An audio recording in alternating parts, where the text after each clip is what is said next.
Okay, part two, we're going to talk about state space. So how do you represent the growth of two populations through time? And then how do you start to represent the growth of one population in the context of the other? So the first part, we can start with just a graph showing time on the x-axis and population size. So we'll say this is just either population size on the y-axis. So you have one population, in this case N1, this is N1 here, is growing just in a linear, kind of an algebraic way. Okay, so at time 10, it's at 10, at time 20, it's at 20, 30, and 40, right? So it's just showing steady increase.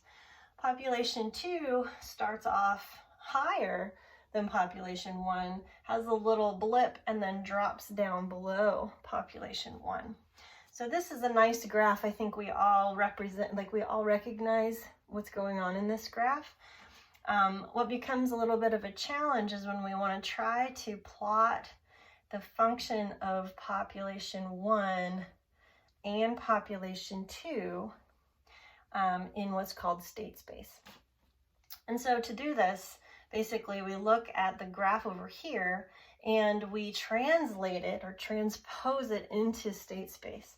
And so for example, at time 0, okay, we have 0 individuals of population 1, which would be here, and we have 20 individuals of population 2. So at time 0, we're right there.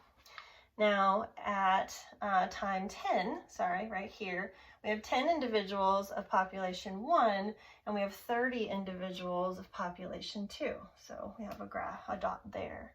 Then at time 20, we have 20 individuals of both, right? So, okay, 20 here and 20 there. And then at time 30, we have 30 individuals of population 1, and we only have 10 individuals of population 2.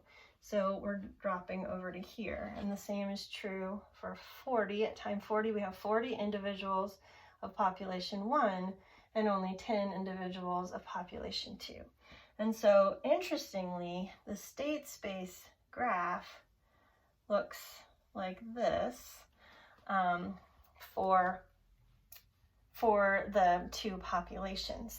And so we can use state space to understand the Lotka-Volterra equations that we talked about in the previous lecture by plotting the equilibrium solutions for both species at the same time. And so, for example, let me just get to a page here that's going to help me. Okay, so we're going to plot this equation, which you saw in the previous lecture, in hat 1 equals K1 minus alpha times N2. We're going to plot this in state space. And what that's going to look like is basically this. We have N2 and we have N1. And we're going to start up here at a value basically that's K1 over alpha. And we're going to end over here at a value that's K1. And this is called an isocline, or your calculus book calls it a nullcline. And this would be the isocline for species 1. Okay, so this would be species 1.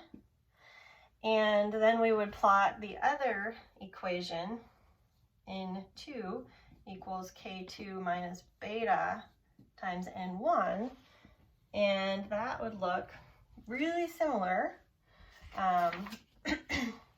except we have now the carrying capacity for species 2 in species 2 space, right, going down to the carrying capacity of species 2 divided by beta. Okay, so this is what the isocline or the nullcline for species 2 would look like.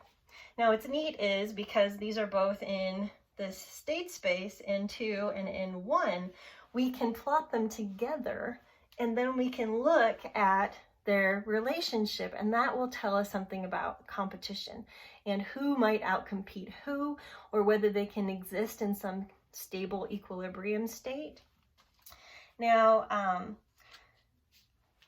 as the population, so this is the carrying capacity, right?